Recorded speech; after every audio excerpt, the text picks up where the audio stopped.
नमस्कार। गेंडम गुरुकुलम में आज हम विशेष टॉपिक पे बात करने वाले हैं, दान। और अभी अगर हम कहते हैं कि कलयुग है, और कलयुग में मतलब पुण्य को अर्जित करना है, या फिर कलयुग में हमें बहुत सारे कर्म हैं जो हमारे जीवन में आकस्मिक रूप से आ जाते हैं। उस सारे कर्म में बहुत सारे कर्म ऐसे हैं जो ना चाह के भी हमको करना पड़ जाता है।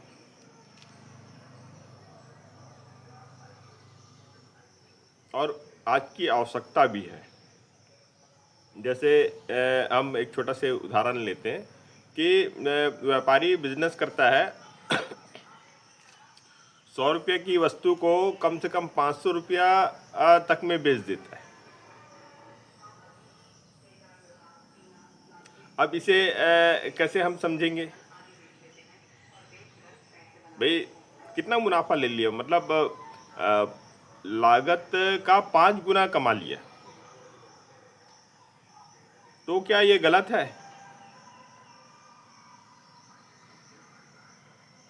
इसी तरीके से जॉब होता है, तो जॉब में हम देखते हैं मतलब बहुत ज़्यादा इनकम रहता है छोटे से काम में। बहुत सरकारी नौकरी रहती है, बहुत सारे ऐसे काम रहते हैं जिसमें व्यक्ति बहुत कम काम कर रहा है, लेकिन उसका जो पेमेंट है बहुत ही ज़्यादा रहता है। तो भाई, काम कम है, पेमेंट ज़्यादा है, तो उसको कैसे डिफाइन करेंगे कि सही है कि गलत है?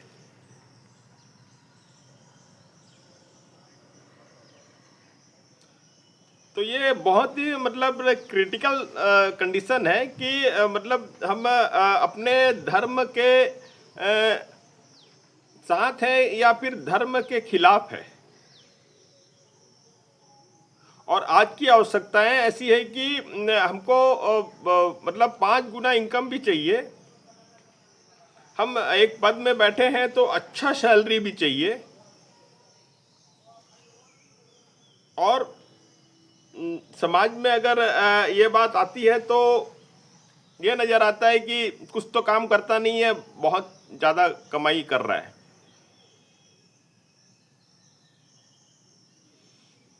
इस तरीके से देखा जाता है कि मतलब बहुत लोग आसानी से समृद्धि को प्राप्त कर लेते हैं,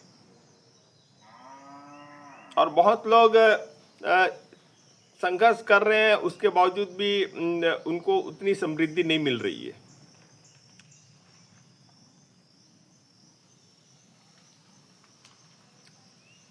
तो इसे कैसे हम धर्म के तरफ, धर्म का तरफ हम इस दिशा को सही कर सकते हैं? उसको व्याख्या तो करना तो थोड़ा मुश्किल है, क्योंकि 5 गुना कमाई भी जरूरी है। आज के जो महंगाई है, महंगाई का दौर है, हमको अपने भविष्य की सुरक्षा भी करनी है।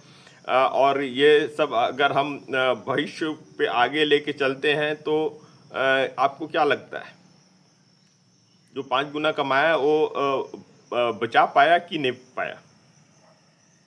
कहीं पे कुछ लोग बचा पाते हैं, कहीं तो बहुत लोग गवा देते हैं।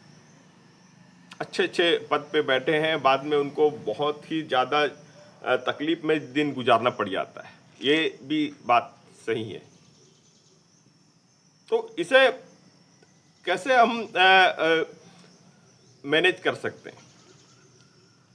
ये कंडीशन आता है तो ज़्यादा हम मतलब तकलीफ में जी रहे हैं और इनकम भी अच्छा है, हम अपने जीवन को सुधारना भी चाहते हैं, या फिर इनकम नहीं है और तकलीफ में जी रहे हैं। ये दोनों कंडीशन। तो इन दोनों कंडीशन के बीच में हम साधना का मार्ग को अपना चुके हैं और कोशिश ये कर रहे हैं कि हम मंत्र के द्वारा इन सारे प्रॉब्लम को सॉल्व करें। क्यों नहीं हम एक स्थायी समृद्धि को प्राप्त कर सके और स्थायी समृद्धि हमें प्राप्त हो सके, ऐसे करके हम कोशिश कर रहे हैं। और हमारे जो तनाव है वो कम रहे, हमारी जो असफलता या फिर सफलता है मतलब असफलता दूर हो जाए और सफलता स्थिर रहे।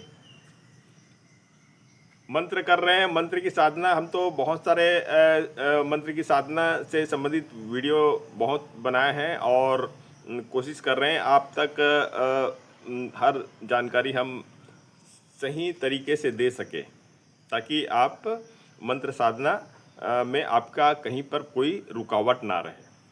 तो मंत्र साधना की सारे रुकावटों में एक रुकावट कहाँ पे आ रही है? दान का। तो दान का नियम को मतलब अच्छी तरीके से समझिए कि आप जितने भी आप इनकम कर रहे हो उसका 10% दान आप देना शुरू करें। ये भी साधना के पथ पे ये भी एक मतलब ऊर्जा का प्रमुख स्रोत है। यानी हम जब साधना कर रहे हैं, हमारे सातों चक्र से हम यह प्रयास कर रहे हैं कि मूलाधार चक्र से सहस्त्रार तक की ऊर्जा जाए और हमारे ऑरा पे वह ऊर्जा नज़र आए और हम अपनी सारी कल्पनाओं को पूरा कर सकें। लेकिन हम जो भी सफलता या असफलता पाए हैं और उसमें उसके बावजूद भी उसको हम स्थायी मतलब असफलता है तो उसे सफलता में बदलें और जो सफल है उसे स्थायी तौर पे रख सकें और हम मतलब सरलता से, मन से, शांति पूर्ण इस कार्य को कर सकें। तनाव हमारे जीवन में ना रहे, डिप्रेशन हमारे जीवन में ना रहे। तो ये एक साथ में किया जाने वाला कर्म है। दान भी एक साथ में किया जाने वाला कर्म है, जिसमें हम जो असफल व्यक्ति है वो अगर इस प्रयास को करता है तो कोशिश 10% में करना तो बहुत ही मुश्किल हो जाएगा। तो 2%, 3%, 4%, 5% भी वो दान दक्षिणा करता है। और जो समृद्ध में है वो 10% के आसपास में दान देना शुरू करता है। तो कई हद तक जो असफल है वो सफलता की ओर पहुंच सकता है और जो सफल है वो अपने सफलता को स्थायी रख सकता है। आज के समय में हम अपने जीवन में जो को कलयुग है, तो ये युग में हमको बहुत सारे ऐसे कार्य हमारे जीवन में आते हैं जो कहीं ना कहीं हमारे कर्मास में जाके ऐड हो जाते हैं और इसी जन्म में ही हमको भोगना है, तो इसी जन्म में ही हमको भोगना पड़ जाएगा। और ऐसे कुछ कंडीशन है तो ये दान आपका उस प्रॉब्लम को सॉल्व कर सकता है।